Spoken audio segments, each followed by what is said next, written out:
अरे कितना कीमती समय मिला है,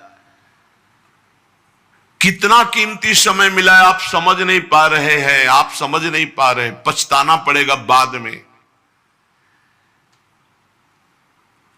थोड़ा समय विश्राम किया जाता है, इसको अभ्यास में डाल लो।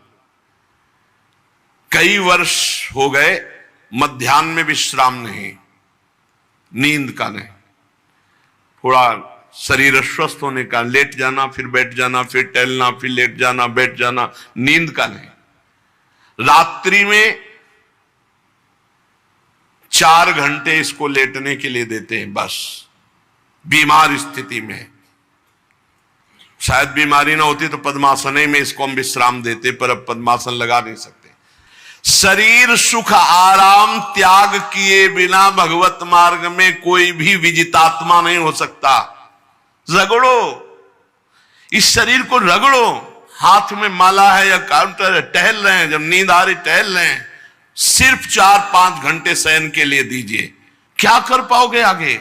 यही अवस्थाएं हैं, नवयुवक अवस्था। इसी पर विजय प्राप्त करो, नींद आदि पर, भोजन पर, नींद पर। जानबूझकर 1-2 दिन भोजन छोड़कर भजन पड़े नहीं रहना, कोई जान न पावे कि आप भोजन नहीं किए। पूरी दिनचर्या ज्यों की त्यों होनी चाहिए। जिद्दी स्वभाव, परमार्थ के पथिक का जिद्दी स्वभाव, आराम त्यागी स्वभाव। और शरीर को जैसा बना लो प्रभु वैसे ही है, इसमें जड़ है, कोई अंतर नहीं पड़ता है। रात में सो, दिन में 4 घंटा सोने का अभ्यास बना लो, दिन में सोते रहो। अभ्यास है, चाहे जगने का बना लो चाहे सोने का। आधा आधा कवल रोज बढ़ाते चले जाओ, भोजन आते फैलती चली जाएंगी। आधा आधा कवल रोज कम करते चले जाओ। 24 घंटे में 400 ग्राम अन्न से स्वस्थ शरीर का पोषण हो जाएगा और वो क्रियाशील रहेगा।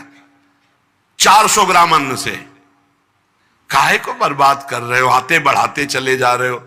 इसको कम करो, कम करो। भोजन 400 ग्राम अन्न से काम चल जाएगा।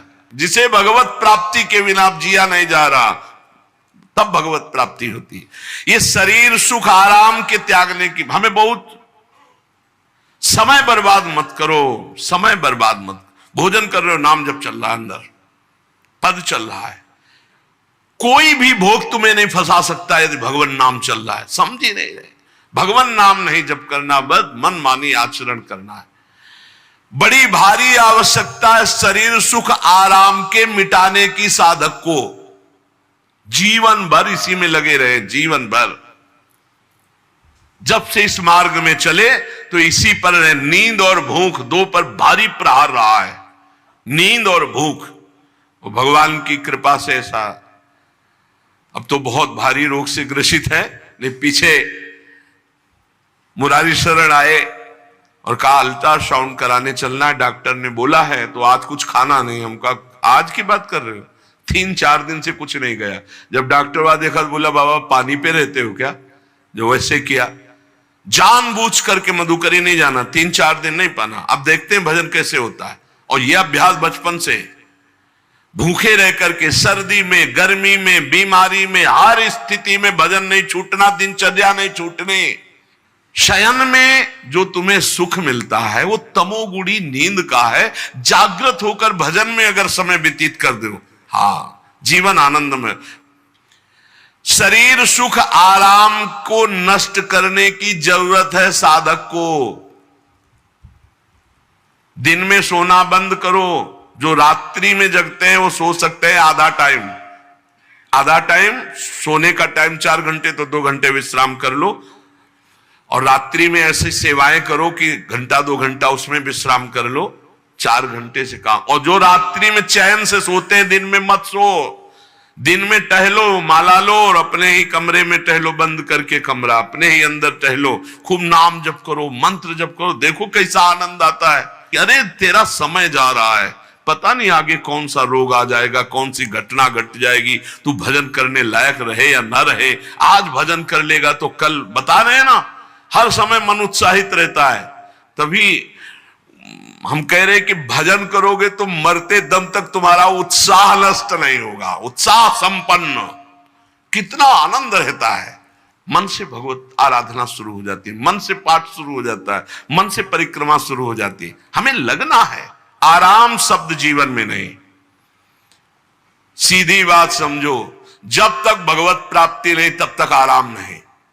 राम काज कीन्हे बिनु मोहि कहां विश्राम। बिल्कुल जिद्दी स्वभाव बनाना पड़ेगा। शरीर आलस्य, प्रमाद, भोग, नाना प्रकार की खान पान सामग्री, तो भगवान कहते फिर मेरी प्राप्ति के लिए विजितात्मा बनो। आराम है, राम काज कीन्हे बिनु मोहि कहां विश्राम। समुद्र पार कर रहे हैं, मैनाक जी प्रकट हो गए, थोड़ा विश्राम कर लो। बोले नहीं, राम काज कीन्हे बिनु मोहि कहां विश्राम। मोहि कहां विश्राम। सेवक सुख चाह, मान भिखारी, व्यसनी धन, शुभ गति व्यभिचारी, कभी नहीं। सर्वभूतात्म भूतात्मा, संपूर्ण प्राणियों के साथ आत्मवत व्यवहार करे, सब में मेरा प्रभु विराजमान है। जैसे हमारे किसी शरीर के अंग में चोट लग जाए तो हमें ही लगती है, ऐसे संपूर्ण चराचर जगत में जब हम किसी को दुखी देखे तो हमारा हृदय दुखी हो जाए। कैसे इसके दुख को, इसे सर्वभूतात्म भूतात्मा कहते हैं। जो योगी होता है उस सबको सुख पहुंचाने की चेष्टा करता है, किसी को भी दुखी देखकर उसका हृदय व्याकुल हो जाता है। साधन में स्वाभाविक प्रवृत्ति नहीं होती, लगाना पड़ता है, इसलिए उद्देश्य दृढ़ रखो। अब हमको इसी जन्म में भगवत प्राप्ति करनी है। हम प्रियालाल की शरण में हैं। हमारा एक एक मिनट बड़ा कीमती है। हर मिनट में, हर सेकंड में हमें नाम जप करना है और प्रभु के भरोसे रहना है। कम सोना है, कम खाना है, कम बोलना है। 3 बातें पकड़ो। कम सोना, इसका अभ्यास बना लो। कम खाना, इसका अभ्यास बना लो। और कम बोलना, इसका अभ्यास। ये 3 बातें जीवन में साधक के बिल्कुल सरलता पूर्वक आ जानी चाहिए। मिताहार, मित भाषण और नियमित शयन। शयन से बचो, ये बहुत जहर है। नींद बहुत जहर है। निद्रालस प्रमादोत्थम तत्तामस मुदाहृतम। इसको एक सीमा में बांध दो। 3 घंटे, 4 घंटे, 5 घंटे, बस 24 घंटे माला, काउंटर, वाणी, सेवा, टहल रहे, सो नहीं सकते, आराम नहीं कर सकते, नहीं कर सकते। ये अभ्यास बनाओ, तभी आगे बढ़ पाओगे। सत्संग रोज सुनते हो, देखो तुम्हें जो डांट लगती है, तुम्हें बहुत प्यार करते हैं, प्रभु बहुत प्यार करते हैं, इसलिए डांट लगवा रहे हैं, इसलिए आपको सत्संग सुना रहे हैं। ये जीवन सार्थक कर लो, नहीं तो बहुत पछताना होगा। हम पशु पक्षी के जीवन में साधना नहीं कर पाएंगे। कैसे हमारा चिंतन बदले? भगवान ने अगला शब्द का मदगत प्राणा। प्राण जिसके मेरे में समर्पित है। प्राण समर्पित का मतलब है प्राण वायु को लेकर प्रधान है। भोजन न मिले, जल न मिले तो भी हम जीवित रह सकते हैं काफी समय तक, क्योंकि प्राण वायु। प्राण बलवान पुष्ट होते हैं अन्न और जल से, लेकिन प्राणों की सत्ता वायु से है। ये जो श्वास प्रश्वास है, भोजन हमें 4-6 दिन न मिले तो आराम से दिनचर्या चल सकती है। पानी 8-10 दिन न मिले तो भी दिनचर्या चल सकती है। ऐसा नहीं कि मर जाएंगे, लेकिन 2 मिनट वायु ना मिले तो मर जाएंगे। 2 मिनट वायु ना मिले तो प्राण नष्ट हो। प्राण का सीधा संबंध वायु श्वासों से है, और प्रभु को प्राण समर्पित करने का मतलब हर श्वास नाम जप करना। मदगत प्राणा, हम पानी भी पिएंगे, भोजन भी पाएंगे तो प्रभु को समर्पित करके और हर श्वास नाम जप करेंगे तो ये मदगत प्राणा होगा। मत चित्ता, निरंतर चिंतन करने के लिए हमें प्राणों को समर्पित करना होगा। हमारे प्राण समर्पित हैं, हम प्रसाद के द्वारा प्राणों का पोषण करेंगे और हर श्वास प्रश्वास में नाम जप। श्वास ऊपर गई तो नाम जप, श्वास नीचे गई तो नाम जप। बोधयंता परस्परम, यदि हम किसी से बात करेंगे तो अपने प्रभु की चर्चा करेंगे। उसी प्रभु की चर्चा का कथन, कथयंतश्च माम नित्यम, केवल भगवत चर्चा करेंगे। केवल कभी कभी ये लोक कल्याण की भावना भी प्रपंच में उतार देती है। निवेदन है कि यहां कोई लोक वार्ता का प्रश्न लेकर के नावे, एक जगह तो बख्श दो जहां केवल भगवान के संबंध की चर्चा होने दो। सीधा वृंदावन में आप आए हो तो प्रिया प्रीतम की चर्चा का प्रश्न करो, प्रिया प्रीतम की चर्चा सुनो, निहाल हो जाओगे। तुष्यंत च रमंत च, उसी में आनंद और संतोष होता, भगवत चर्चा हुई और उसी में रमण करे। एक जगह तो रखो जहां तुम केवल प्रभु की चर्चा सुन सकते हो, प्रभु की चर्चा कर सकते हो। प्रपंच का तो बहुत विस्तार है। कथयंत च माम, माम भगवान कह रहे हैं, कथयंत च माम नित्यम तुष्यंत च रमंत च। चलते हैं हम भगवत मार्ग में, फैल जाते हैं फिर दुविधा युक्त संसार प्रपंच में। केवल भगवत चर्चा, कथयंत च माम, भगवान केवलम, केवल माम, मेरा, प्रियालाल किसी और कोई चर्चा नहीं। बार बार बोर्ड लगवा देते हैं, श्यामा श्याम की चर्चा के सिवा यहां कोई चर्चा न की जाए। आपको अगर आशा है कि यहां से कोई काम बनते हैं, तो हम पहले आपको बता देते हैं हम असमर्थ हैं, हमारे में कोई सामर्थ्य नहीं है। हम केवल प्रभु की चर्चा करते हैं, प्रभु का नाम जपते हैं, प्रभु के लिए जीवन है, बस इतनी बात है। जो प्रभु में डूबना चाहता है वो आए, स्वागत है। इसके अलावा ना कोई आशीर्वाद, ना कोई तंत्र मंत्र, ना कोई जंतुर, ना किसी भी तरह की कोई ढांढस वृत्ति बना सकते हैं कि जाओ तुम्हारा ये ठीक हो जाए, तुक्का लग जाए, ठीक हो जाए, तुम्हारे भाग्य की बात है। यहां से कोई चमत्कार नहीं, यहां एक ही चमत्कार है, मलिन मन को श्री भगवान में लगा देना, जीवन को जीवन मुक्त अवस्था में पहुंचा देना। निर्विकारता की स्थिति प्राप्त करने के लिए साधु समागम है। भगवान का आदेश है, यदि मुझे अनुभव करना चाहते हो, इसी जन्म में परमानंद की प्राप्ति करना चाहते हो, तो मय्येव मन आदत्स्व मयि बुद्धिम निवेश है। कैसे करोगे? तो भगवान कह रहे मत चित्ता, मेरे में चित्त लगाओ। चित्त कैसे लगेगा? चूंकि हम प्राणों से बहुत प्यार करते, देह प्राण ते प्रिय कछुनाई, इसलिए भगवान को कहना पड़ा प्राण मेरे को समर्पित करो। कैसे समर्पित करें? जो खाओ पियो भगवान को भोग लगा के, और रात दिन नाम जप में, हर श्वास में भगवत चिंतन। अगर वार्ता करनी तो बोधयंता परस्परम कथयंतश्च माम नित्यम, केवल मेरी चर्चा। बड़ा दुर्लभ हो रहा है, भगवत चर्चा होना बड़ा दुर्लभ हो रहा है। भैया ये सब सुनहु भरत भावी प्रबल, बिलख कहो मुनिनाथ, हानि लाभ जीवन मरण जस अपजस विधिहात। जब कर्मों का फल भोगने का आया तो महात्मा जी, और जब पाप कर्म करने जा रहे थे तो पूछ लेते हमसे कि हम पाप कर्म करने जा रहे हैं, आपकी अनुमति है क्या?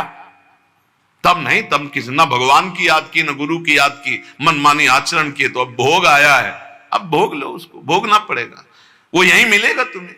पति पत्नी परिवार संसार मित्र, इन्हीं में सब कलह अशांति मारपीट नाना प्रकार का। अरे पूछो मत, भगवान के चरणों का जब तक आश्रय नहीं लोगे तो यहां का ये प्रेम विवाह, यहां का प्रेम तुम्हें शांति प्रदान नहीं कर सकता। भगवत भाव रखोगे, हर परिस्थिति को शांति पूर्वक निर्वाह। ये जीवन काटना भी एक कला है। मनुष्य जीवन कोई पशु जीवन नहीं है। अगर अध्यात्म नहीं तो आप इसको जी नहीं सकते, आप इस जीवन को नहीं जी सकते। अशांत रहोगे, क्लेशित रहोगे, परेशान रहोगे। जीवन की कला है द्वंद्वों में क्षमता, संपूर्ण जगत में रहते हुए ममता रहित हो जाना, संपूर्ण क्रियाएं करते हुए अहंकार रहित हो जाना, अभी जीवन मुक्तता का आनंद आ जाए। तो मच्चित्ता मदगत प्राणा बोधयंता परस्परम कथयंत च माम नित्यम तुष्यंत च रमंत च। हमारा उद्देश्य भगवत प्राप्ति का है। जो भगवत संबंध से भगवत प्राप्ति करना चाहता है उसके लिए दरबार खुला है, फ्री है, कोई फीस नहीं है, कोई शर्त नहीं है। तुम कौन हो, कहां के हो, कोई मतलब नहीं। आपका केवल संबंध भगवान के संबंध से वार्ता होगी तो यहां हो सकती है। इसलिए सावधानी होकर हमारे समय को निरर्थक ना किया जाए। बहुत कीमती समय, जब प्रश्न होता है तो फिर उस पर चर्चा करनी ही होती है। हमें सिर्फ भगवान का आदेश है, कथयंतश्च माम नित्यम तुष्यन्ति च रमन्ति च। उसी में संतोष करना, उसी में रमण करना है। हमारा भरण पोषण श्री प्रिया जी से होता है, किसी व्यक्ति से नहीं होता है। हमारे यहां श्री श्यामा श्याम विराजमान है, उनका पूरा जगत है। तुम्हारी बुद्धि में मेड़ है, भेदभाव है, उनके लिए भेदभाव नहीं। सब मम प्रिय, सब मम उपजाए, तो हम अपने स्वामी के अनुसार चलेंगे। सब मेरे प्राणनाथ श्यामा श्याम के जन है, कोई भी हो, इतना ना छोटा ना इतना बड़ा, ना इतना प्रिय ना इतना अप्रिय, सब बराबर है। एक तरफ चाहे गुणात्मा, गुण से युक्त महात्मा, और एक चाहे दुरात्मा, दुर्गुणों से युक्त, दोनों को ऐसे दुलार करके श्री जी की तरफ बढ़ाने वाला मार्ग ये मार्ग यहाँ का है। कथयंत च माम नित्यम तुष्यंत च रमंत च तेषाम सतत युक्तानाम भजताम प्रीति पूर्वकम। जो सतत प्रेम पूर्वक मेरा भजन करता है, भगवान करे ददामि बुद्धि योगम तम, उसकी बुद्धि का योग मैं करा देता हूं। ये खास बात हुई, लगाने की चेष्टा हमने की मन बुद्धि को, और भगवान आकर मन बुद्धि में विराजमान हो गए। तेषामेवानुकंपार्थ महमज्ञानजं तमः नाशयात्म्यात्म भावस्थो ज्ञान दीपेन भास्वता। भगवान कृपा करके उसके हृदय में ज्ञान प्रकाशित कर दिया। जब कोई सतत भजन करता है, प्राण प्रभु को समर्पित कर देता है, चित्त प्रभु में लगाए हुए प्रभु की चर्चा, भगवान उसके अंदर ज्ञान प्रकाशित कर देते, तो वो अनात्म भाव जो देह भाव था उसका नाश हुआ और वो भगवत भाव में स्थित हो जाता है। भगवान कह रहे हैं मत चित्तः सर्वदुर्गाणि मत प्रसादात् तरिष्यसि। जब कोई मेरे में चित्त लगाता है तो मेरी कृपा से सारे दुर्गुणों का नाश हो जाता है। महात्मा तो भगवान बनाते हैं, करो सत्य ते साधु समाना, मैं उसे साधु बनाऊं। हमारा कर्तव्य, हमारा चित्त प्रभु में लग जाए, मेरा चिंतन करो, भगवान का आदेश है। बस खास बात है चिंतन। हमारी प्रारंभ से विशेष श्रद्धा इसी बात में रही गुरु शब्द पे कि रात दिन कोई भी चेतना युक्त क्षण ऐसा ना जाए जिसमें भगवत विमुखता हो। बस इसी बात की साधना जीवन भर रही। प्रारंभ में गुरुदेव ने कह दिया जब तक चेतना है तुम्हारे में तो तुम्हारा जागृत अवस्था का चेतना युक्त एक भी क्षण व्यर्थ नहीं जाना चाहिए। तो गुरु कृपा से यही प्रयास रहा है कि हमारा एक भी मिनट भगवान से विमुख न जाए। पूर्व में ऐसी स्वभाव वृत्ति बनाई थी कि लोगों को ये शंका होती थी कि ये बोल पाते हैं कि नहीं बोल पाते हैं, अर्थात इनके वाणी है कि नहीं है, मूक मौन, जटाओं का बोझा, एक वस्त्र, बस शांत। बुलाया गया, घंटा बजा तो पहुंच गए, प्रसाद लिए, उसमें एकांत, हर समय मंत्राक। कथा में बैठे हैं, अनुकूल वचन आया तो सुन लिया, नहीं पूरा का पूरा सत्संग ऐसे ही चला गया। हमारा मंत्र चल रहा है, एक क्षण भी मंत्र से बिलग नहीं।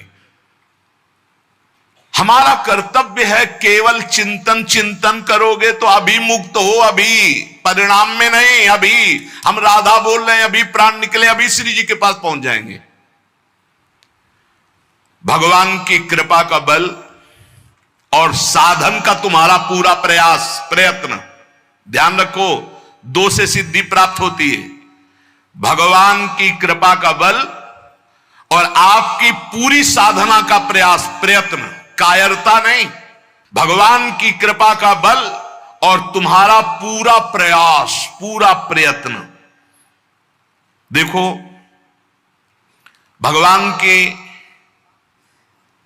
दर्शन वृत्ति हृदय में जागृत हुई ध्रुव जी के पद को लेकर, कामना को लेकर। मैं भगवान का साक्षात्कार करूंगा, उनसे वरदान मांगूंगा कि मुझे सबसे श्रेष्ठ पदवी की प्राप्ति हो। चले, भगवान नारद जी मिले। पहला प्रलोभन, चलो अभी तुम्हें इस सम्राट पद पर नकार दिया। फिर भय, सांप हैं, बीछी हैं, जंगल के बड़े, और फिर यक्ष राक्षस, न जाने कौन कौन है। तुम अभी बालक हो, तुम्हें खा जाएंगे, तुम क्या तपस्या करोगे, क्या भजन। नहीं, इससे भी नहीं डिगे, कुछ भी हो, कदम वापस नहीं जाएंगे, अब तो हरि की प्राप्ति। तो गुरु मंत्र दे दिया। 6 महीने बहुत ही देह भाव रहित होकर उच्च कोटि की साधना की। बालक होने पर यही मथुरा में, मधुपुरी में देह भाव रहित होकर के, क्योंकि जंगल में ऐसे ऐसे मच्छर बड़े बड़े ना, एक मच्छर मारे तो पूरा होश खराब हो जाए, पूरी चेतना जागृत। तो उस 5 वर्ष के राजकुमार के शरीर में कितने मच्छर चिपके रहे होंगे, क्या क्या भयावह। हमने तो सैनपुर में देखा, आसन लगाए बैठे, काला नाग सांप ऐसे फुसकार रहा है। पूरा दृढ़ निश्चय है कि अगर ये काटने का समय है तो काट लेगा, नहीं काटना तो बिल्कुल नहीं काटेगा, बैठे रहो। वो ऐसे पास से निकल गए, छाती से भी निकल गए हैं। निश्चय कि अगर काटना है काट। सैकड़ों बिच्छू कभी ऐसे डंक नहीं मारा। और अगर काटना हो मारना हो ना तो बढ़िया महल में बैठे हो तो वहां जाके काट लेंगे। ध्रुव जी अपनी निष्ठा से कभी नहीं विचलित हुए। अब जब भगवान सामने आए तो आखिरकार 5 वर्ष के बालक घबरा गए। भगवान का तेज, भगवान का रूप, भगवान की महिमा। भगवान मुस्कुराए, कृपा दृष्टि से देखे, बल मिला, भगवान को देख पा रहे हैं। अब मन में आया कि मैं स्तुति कैसे करूं, क्योंकि कोई ज्ञान तो है नहीं। भजन किया, भगवान की प्राप्ति हो रही, लेकिन अब कोई ऐसा ज्ञान तो है नहीं जिससे भगवान का स्तवन करे। भगवान की तरफ देख करके कुछ कहना चाहते हैं, पर क्या भगवान को कहें ये ज्ञान नहीं। तो भगवान ने अपने ज्ञान स्वरूप शंख का ध्रुव जी के कपोल पे स्पर्श करा दिया। जो भगवान कह रहे, ज्ञान तो मेरी कृपा से होता है। अभी पीछे इस श्लोक में भगवान ने कहा, तेसा मेवानुकंपार्थ महमक ज्ञानजम तमहा नासयाम्यात्म भावस्थो। अनात्म भाव का ये जो आत्मस्वरूप अनात्म देह में भाव आ गया है, इसके नाश का जो ज्ञान होता है ये भगवान की कृपा से होता है। जे भी संग छुआया दिव्य ज्ञान और भगवान की दिव्य स्तुति की। तो ये देखा जाता है कि भगवान की कृपा से ही साधक में दिव्यता आती है, दिव्य ज्ञान आते हैं। पर प्रयत्न अपना होना चाहिए। प्रयत्न था तभी तपस्या में आए, नहीं तो प्रलोभन में फंस जाते या भय में डर जाते। ना प्रलोभन में फंसे चक्रवर्ती सम्राट पद देने पर, और ना भय में फंसे कि सांप बिच्छी और सिंह खा जाएगा, इससे भयभीत नहीं हुए। और प्रयत्न इतनी जोर का किया, आप भागवत में पढ़ लीजिए, देह भाव रहित होकर कितना कठोर तप, 6 महीने में भगवत साक्षात्कार। आत्मबल, भगवत कृपा बल। ये मन है बहुत डराता है, कैसे जिएंगे, बुढ़ापे में कौन सेवा करेगा, क्या दुनिया का प्रपंच खड़ा कर देता है। इसको इसी ज्ञान से काटो, भगवान है ना, भगवान सब करेंगे। भगवान के लिए हमने जीवन दिया है, ये जीवन भगवान के लिए हार। अरे दिव्य हो जाओगे, रिद्धियां सिद्धियां हाथ जोड़े खड़ी रहेंगी। भगवान जानते हो क्या भगवान है। हम एक बार भगवान के नाम पर अपने आप को न्यौछावर तो करके देखें, पर यह अहंकारी जीव मानता नहीं है। यह अहंकार का बल लिए रहता है। आसुरी प्रकृति है ये अहंकार। अहंकारम बलम दर्पम कामम क्रोधम च संश्रिताः। जिसके अंदर ये आसुरी प्रवृत्ति अहंकार होता है, उसमें काम क्रोध लोभ ये भरपूर होते हैं। कहां से भगवत प्राप्ति हो। जहां ये दुश्मन रहते हैं वो घर तो तुमने सुरक्षित दे रखा है दुश्मनों को। आसुरी प्रकृति को तुमने, अहंकार को अपना स्वामित्व दे रखा है। मैं वो अहंकार जिसके साथ प्रकृति लगती है। जब अहंकार और बढ़ जाता है तो ईश्वरोहम अहम भोगी सिद्धोहम बलवान सुखी। तरंग से समुद्र नहीं होता, समुद्र से तरंग होती है। हम जितने भी हैं सब तरंग हैं उस परमात्मा की। वायु विकार नष्ट हुआ, समुद्र में ही लीन हो गए, ये बात है। लेकिन एक तरंग समुद्र नहीं पैदा कर सकती। एक सूर्य चमक रहा है, कोई बंद के सूर्य दूसरा चमक के दिखाए। बहुत सावधानी से उपासना करो। ये अहंकार, भगवान कह रहे हैं, भगवान ये जो अहंकारम बलम दर्पम कामम क्रोधम च संश्रिताः, इस अहंकार को नहीं मिटाया तो ये अनुभव कराने लगता है और 4 बोलने लगते हैं कि आप तो भगवान हैं। तो धर्म सम्राट करपात्री जी, इतने सिद्ध महापुरुष, और विश्वेश्वर विश्वनाथ जी की स्थापना करके रात दिन आराधना। काशी में बड़े बड़े सिद्ध महापुरुष भगवान शिव की आराधना करते, बड़े बड़े सिद्ध महापुरुष भगवती अम्बा की आराधना करते। ये कौन सा ज्ञान प्रकट हो जाता है जो भगवत स्वरूपों का अपमान होने लगता है। मुझे यही समझ में नहीं आता। गुरु रूप से हमें शास्त्र के आचरण देने आए, मनमानी भ्रष्टाचार सिखाने नहीं आए। आज तक कभी कहीं भी भगवत स्वरूपों का अपमान महापुरुषों द्वारा नहीं हुआ। महापुरुष और भगवान में अंतर नहीं, पक्का मुझे विश्वास, हम तो चराचर जगत को भगवत स्वरूप मानते हैं, लेकिन आचरण कराने के लिए आचार्य गुरुदेव जैसे चले हैं वैसे ही चलना होता है। सदैव संतों ने अपने को अधम और तुच्छ और नीच कहा है। हनुमान जी जैसा कोई ज्ञानी, महाबली, कोई त्यागी, कोई ब्रह्मचारी, बैरागी, हनुमान जी जैसा कोई त्रिभुवन में द्वितीय हुआ हो तो बता दो। अतुलित बलधामम हेम शैलाभदेहम दनुजवन कृशानु ज्ञानिनाम अग्रगण्यम। अरे जे गिर चरण दे हनुमंता चले सुगा पाताल तुरंता, हजार हजार को पकड़ के कछु मारिस कछु मर्दिस कछु मिले से धर धूरी। अब विभीषण जी से कैसे परिचय बता रहे हैं। प्रात ले जो नाम हमारा, तेहि दिन ताहि ना मिले आहारा। असमय अधम सखा सुनु मोहु पर रघुबीर। क्या दैन्यता का स्वरूप हनुमान जी महाराज। भगवान से जब हनुमान जी मिल रहे तब उनसे प्रभु आप पूछ रहे हो कि तू नाथ एक में मंद मोह बस, ज्ञानी नाम अग्रगण्यम, एक में मंद मोह बस, कुटिल हृदय अज्ञान, पुनि प्रभु मोहि विसारेऊ, दीन बंधु भगवान। जय प्रणतारित भंजन, चरणों में लौट गए हनुमान जी महाराज। सबरी जी भगवान सामने बैठकर स्तुति करते हैं। जो नवधा भक्ति है वो उपदेश नहीं है, सबरी जी की स्तुति है। ये सब भक्ति सबरी जी में विराजमान, क्योंकि उसी समय सबरी जी भगवत धाम जाती है तो उपदेश तो उसको दिया जाता है जो आचरण में उतारे। सबरी जी तो सिद्ध महापुरुष अभी भगवत धाम जा रहे हैं भगवान के सामने ही। वो क्या कहती, अधम ते अधम अधम अति नारी, तिन मह में मति मंद अघार। हरिवंश महाप्रभु, क्वाहम तुच्छा परम अधम प्राण्यो गर्ह कर्मा, यत् नाम स्फुरति महिमा हरेश वृंदावनस्य। इन सब बड़े बड़े आचार्य महापुरुषों ने भगवान की दास्ता स्वीकार करके, जीवन अर्पित करके, आचरण करके दिखाए। जहां ये आसुरी अहंकार होता है तो ईश्वरोहम महम भोगी सिद्धोहम बलवान, ये सिद्धावस्था नहीं है, ये तमोगुणी आसुरी अहंकार का परिणाम है जो ये दिखाई देता है भगवत स्वरूपों का अपमान करके। नहीं, यद्यपि अभेद है वो महापुरुष शिव और वो अभेद है, पर आचरण जब करेगा तो स्वामी और सेवक का करेगा। काशी नगरी सिद्धों की नगरी है, ज्ञानियों की। देखा बड़े बड़े सिद्ध परमहंस जाते हैं शंकर जी के दर्शन करने, विश्वनाथ जी के, तो जिनके कमंडल भी नहीं, दिगंबर है ना, तो वो भी ऐसे हाथ उठा के नमः पार्वती पतये, और बस ऐसे सर झुकाए खड़े रहते हैं।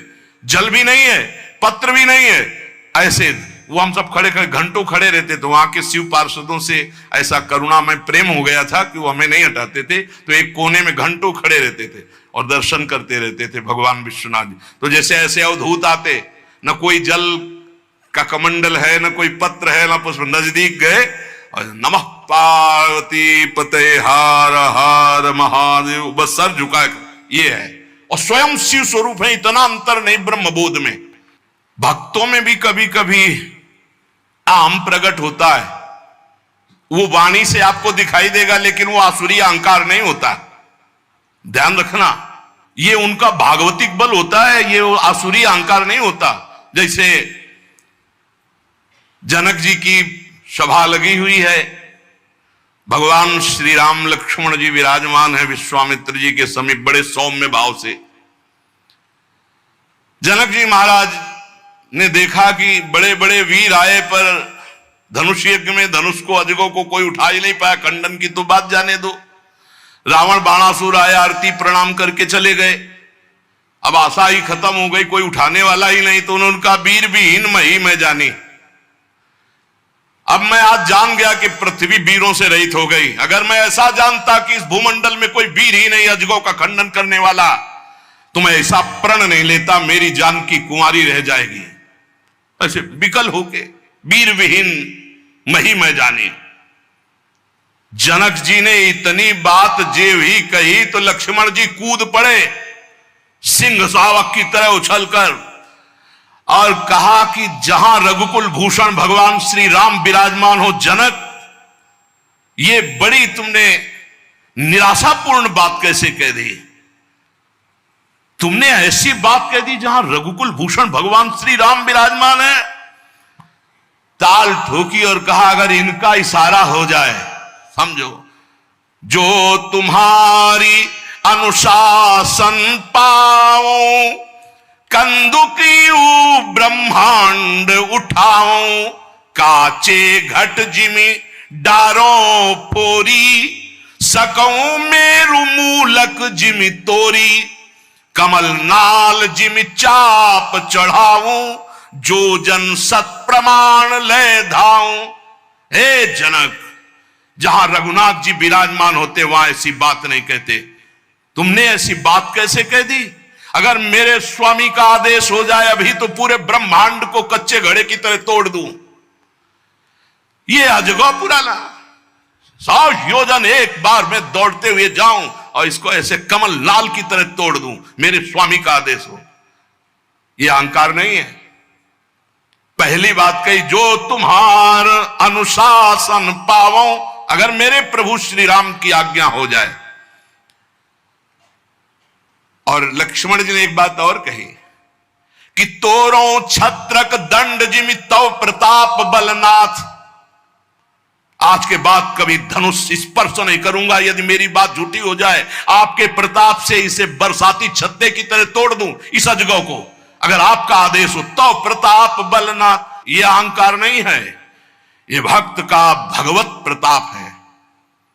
दशानन कह रहा है, अरे मुझे क्या भय, तेरी सभा में अगर कोई वीर हो तो मेरा पैर उठा दे। मैं राम जी का एक छोटा सा सेवक हूं, तू मेरे प्रभु को बार बार मनुष्य कह रहा है, मैं जिनका सेवक हूं। तेरी सभा में तू जो अपने सभा बलों के बल पर बलवान होकर कहता है कि ये सब आहार है, तो मैं उनका एक छोटा सा दूत हूं। अगर कोई मेरा पैर उठा दे तो जानकी जी को राम जी हार जाएंगे, वापस चले जाएंगे। राम प्रताप सुमिरपन रूपा। सभा में पैर हाहाकार मच गया। जब स्वयं दशानन उठा तो मारा घूसा, 4 मुकुट राम जी के चरणों में गए। राम जी के चरणों में झुक, तब तेर बचेगा, मेरे चरणों में झुकने से नहीं। कोई उठा नहीं पाया। ये अंगत का अहंकार नहीं, ये भक्त का भगवत प्रताप होता है। राम प्रताप सुमेरी परण रूपा। राम प्रताप हरिवंश प्रताप जानत है, हरिवंश प्रबोध प्रमाणत है, हरिवंश सर्वस्व है तिनके, सुख संपत्ति दंपति जो जिनके। लक्ष्मण जी कह रहे हैं, सकौ मेरु मूलक जिमि तोरी, जैसे मूली तोड़ दिया जाता 4 लाख योजन का सोने का पहाड़ सुमेरु, वैसे उखाड़ के तोड़ के फेंक दूं। भगवान अपार सामर्थ्यशाली, और जो भगवान में चित्त जोड़े अपार सामर्थ्यशाली। हम लोग कभी कभी अहंकार और प्रताप के भेद को नहीं समझ पाते। महापुरुषों में अहंकार नहीं होता, वो भगवत प्रताप होता है। जो आसुरी अहंकार है वो तो भगवान की शरणागति से नष्ट हो जाता है। भगवान का प्रताप भक्तों के जीवन में उदय होता है। भगवान बहुत कृपालु हैं, बड़ी करुणा की है, अपना मार्ग हमें देने के लिए सत्संग दे रहे हैं। कथन श्रवण का सौभाग्य मिला है। इसी जन्म में हमें भगवत प्राप्ति करनी है। अपार बलशाली माया को परास्त करने का बल केवल भगवान की कृपा से प्राप्त होता है। इसलिए नाम जप करो, भगवत लीला गायन गुणगान करो और भगवान से प्रार्थना करो कि मेरा अहंकार आपके चरणों में समर्पित हो जाए। सारा दोष इसी अहंकार का। ये संस्कृति मूल शूल प्रद नाना, सकल शोक दायक अभिमाना, ताते करें कृपा निधि दूरी, सेवक पर ममता अति भूरी। हमारे ऊपर बहुत प्यार है प्रभु का, हम उस प्यार के बल से अहंकार को प्रभु के चरणों में समर्पित करके इसी जन्म में जीवन मुक्त हो जाए। शेष चर्चा आगे। श्री राधा वल्लभ लाल की जय।